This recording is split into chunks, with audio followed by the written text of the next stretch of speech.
over dear my students, today I am going to discuss about the use of must, and here I will teach you the use of must variable, but I am just teaching you the model auxiliary, that is the chapter number is chapter 16 in English grammar, and class 8 English grammar chapter 16 part 8.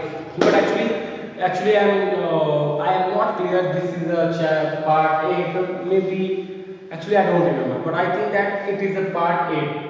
So if it is not part 8, so don't be panic, but and just try to study. I am just teaching you exactly the chapter number 16. If you are not able to understand, then you just go through your chapter number 16, and I am just teaching you all the uses of that is associated with your chapter number 16. So I hope you understood me very well, and just let's study this chapter, the use of must, and further I will teach you the different kind of use that is given in your English language book. Okay, let's start. तो जो must का यहाँ पे use दिया गया है, must का use कहाँ कहाँ करते हैं, पहले जो मस्ट का यूज कैसे कहाँ कहाँ करते हैं, हम इसको इरेज कर देते हैं।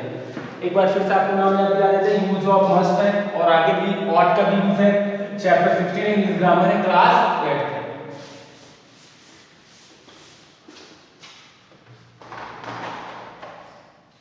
तो पहला इसका जो यूज है बेटा, तो पहला यूज है ये टू एक्सप्रेस स्ट्रॉन्ग डिटर्मिनेशन। पहला use strong determination.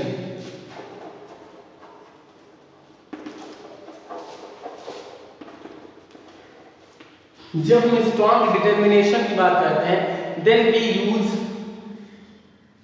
Must. Example से देखते हैं। पहला एग्जांपल ये है, we must obey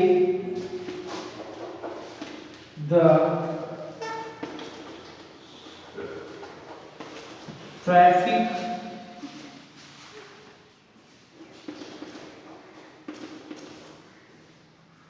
police on। देखो यहाँ क्या लिखा है, we must obey the traffic police on the duty। तो हमें जो ट्रैफिक पुलिस है उसकी बातों को मानना चाहिए जब वो ड्यूटी पर हो, इसीलिए लिखा गया ऑन ड्यूटी। जब वो ड्यूटी पे हो उनकी बातों को हमें मानना चाहिए, क्योंकि हमारे भलाई के लिए वो कहते हैं। लेट्स सी सेकंड एग्जांपल देख लेते हैं। वो क्या कहता है, यू मस्ट रीच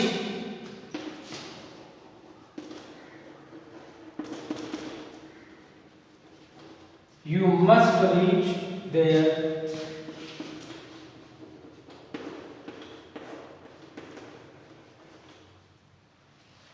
before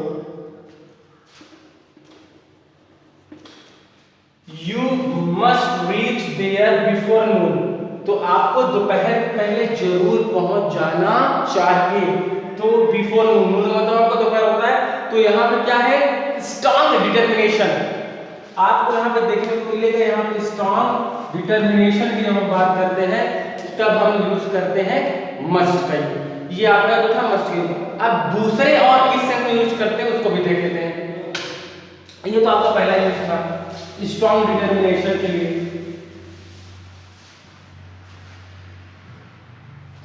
दूसरा है टू एक्सप्रेस नेसेसिटी।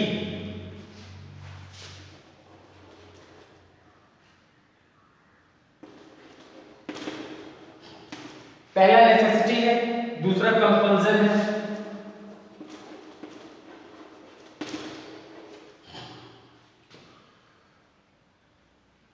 और या कंपल्सन कह ले या तो स्ट्रॉन्ग मोरल ऑब्लिगेशन कह ले।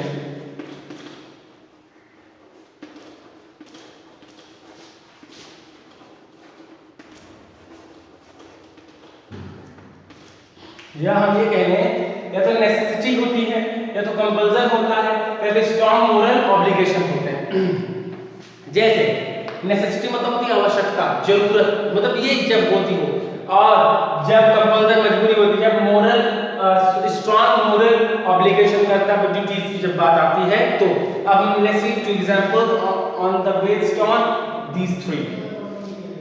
तीनों देख लेते हैं।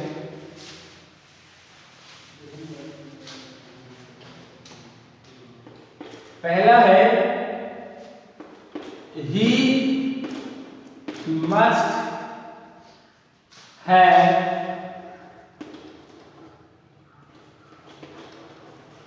he must have reached home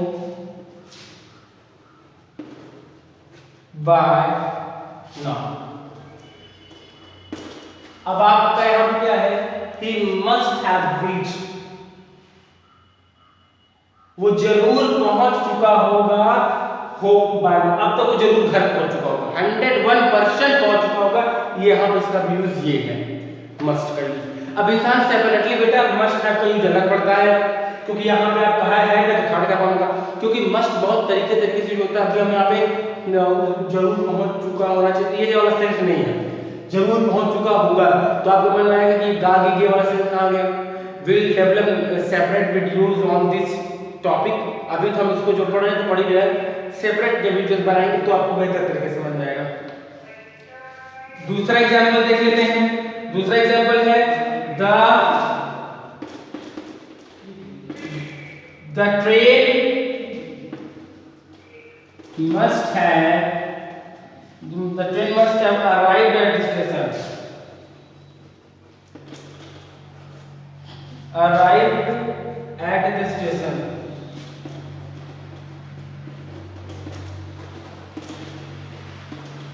तो the train must have arrived, train station पर पहुंच चुकी होगी। The train must have arrived at the station. It means it is surely the train has arrived at the station. ये जब हम when we talk about the certainty and necessity and the strong moral obligations, compulsion, necessity, that we utilize the use of must. I hope you understood very well. Next use का क्या, तीसरा इसका use क्या है, to express certainty और strong likelihood. जब strong likelihood और certainty, निश्चितता और पॉसिबिलिटीज की जब बात होती है तो वी यूटिलाइज। अच्छा अभी हमने वही वाला है जो मैंने आपको ड्यूटी वाला बताया था, हमने एक का दूसरे का एग्जांपल दे दिया। पहला आपका स्ट्रॉन्ग डिटरमिनेशन के लिए यूज होता है। आपके इसमें we must work hard and win the match, हमें वर्क करना चाहिए ताकि हम मैच जीत जाएं। ठीक है, हमें थोड़ा एग्जांपल इधर उधर कर दे, मैं आपको पहले थोड़ा एग्जांपल देता चला जाता हूं।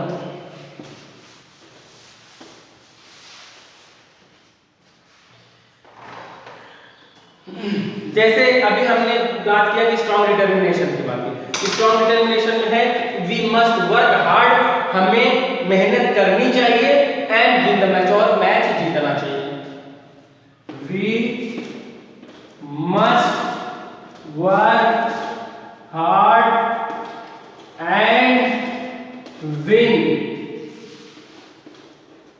The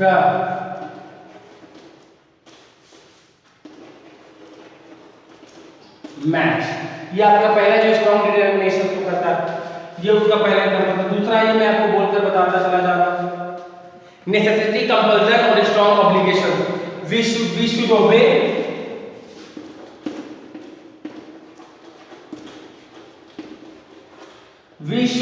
the traffic police on duty. तो हमें ट्रैफिक पुलिस जब ड्यूटी पर हो उनकी बातों को मानना चाहिए। ये आपका दूसरा यूज है मस्ट का, जो नेसेसिटी, कंपल्सन और स्ट्रॉन्ग मोरल ऑब्लिगेशन जो करते हैं। यहाँ पे वी मस्ट ओबे, हमने यहाँ पे by mistake and written should so and we placed should and we place here must. तो ये आपका हो गया। तीसरा यूज क्या है, to express certainty and strong likelihood. तो उसका तीसरा यूज देख लेते हैं। तीसरा यूज क्या है,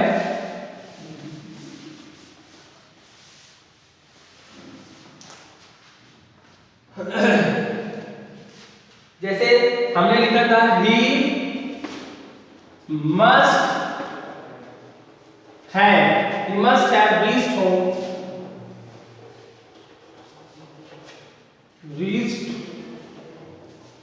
होम बाय नाउ। इसका मतलब है कि उससे अब तक घर पहुंच जाना, अब तक वो घर पहुंच चुका होगा।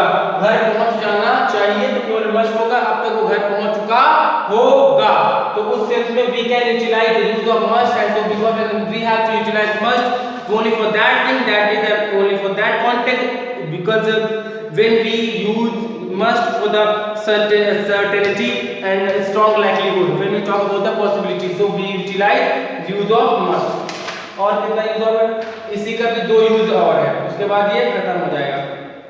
टू एक्सप्रेस ड्यूटी, जब हम ड्यूटी के बारे में बात करते हैं, जब ड्यूटी को व्यक्त करना हो तब हम यूज करते हैं। उसका भी पहले एग्जांपल देखिए, जब हम ड्यूटीज की बात करते हैं, ड्यूटीज की जब बात करते हैं तो उसका पहला एग्जांपल है कि we must help the poor and the needy. तो हमें चाहिए हेल्प करना गरीबों को और जरूरतमंदों को, हमें गरीबों और जरूरतमंदों की हेल्प करनी चाहिए। We must help the poor and the needy, गरीबों और जरूरतमंदों इंसान की हेल्प हम लोगों को करनी चाहिए। यहाँ पे इसलिए ये प्रूफ होता है कि मस्ट ड्यूटी के लिए भी यूज होता है।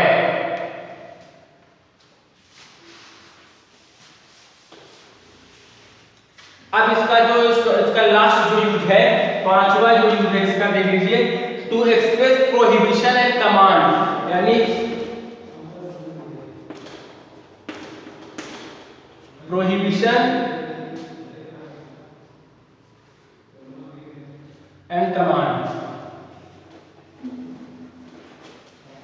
इस पर भी एक देखिए, जो प्रोहिबिशन मतलब हम जानते हैं जहां पर नेगेशन की बात होती हो, मतलब निषेध की बात होती हो, और कमांड जब हम ऑर्डर की बात करते हैं तो उसका भी पहले देखें।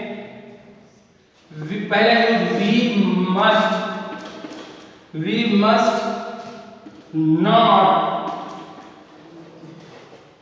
Must not keep bad company. अब यहाँ पे आप कंपनी मत कहिएगा, we must not keep bad company, हमें बुरी संगति नहीं रखनी चाहिए। कंपनी का मतलब संगत भी होता है ना, तो हमें बुरी संगति, हमें बुरा संगत नहीं करना चाहिए। अब आप बोलोगे सर यहाँ पे करना के लिए, अरे रखना करना एक ही बात है, बुरी संगत नहीं रखना चाहिए, बुरी संगत नहीं करना चाहिए, दोनों का मतलब क्या निकल कर रहा है। इसीलिए तो मैं सेंटेंस की डेफिनेशन बार बार समझवाता हूँ आप लोगों को, group of word that makes a sense पर जाइए। बुरी संगत नहीं करना चाहिए, नहीं रखना चाहिए, मतलब एक ही है, ये आपका है, ये प्रोहिबिशन है, ये नहीं करना चाहिए, निषेध है। अब हमारे कमांड पे आ जाए, कमांड में क्या दिया है। अब दूसरा एग्जांपल जो है, दूसरा एग्जांपल है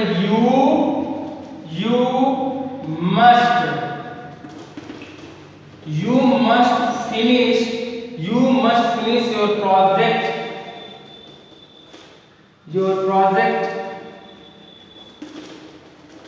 on time। आपको अपना प्रोजेक्ट सही समय पर खत्म करना चाहिए। इससे क्या प्रूफ होता है, इससे यही तो प्रूफ होता है ना, इससे यही तो प्रूफ हो पा रहा है। पहला सेंटेंस आप देखिए, पहले सेंटेंस क्या लिखा, we must not keep bad companies, यानी पहला प्रोहिबिशन। दूसरे में क्या समझ में आ रहा है, you must finish your project on time, आपको अपना समय से अपना प्रोजेक्ट फिनिश कर लेना चाहिए। माय डियर स्टूडेंट, मैं आपको बताना चाहता हूँ मस्ट का वेरियस यूज है, लेकिन हम लोग मस्ट का यूज जरूर चाहिए कैसे में करते हैं। हम लोग पहले हिंदी पढ़ लेते, फिर हम ये नहीं कहेंगे आप हिंदी पढ़िए इंग्लिश पढ़िए, लेकिन उसका सही और जिस सेंस में जो उसका एक्सटेंशन है, उसके पूरे एक्सटेंशन को पढ़िए, उसके पूरे विस्तार को पढ़िए। अगर आप पूरे एक्सटेंशन पढ़ लेंगे तो आप you will be able to understand the complete English. If anything is written in English and you will never be weak for getting English। So मैं आपको ये बताना चाहता हूँ। So I hope you enjoy this video very much. Thank you so much.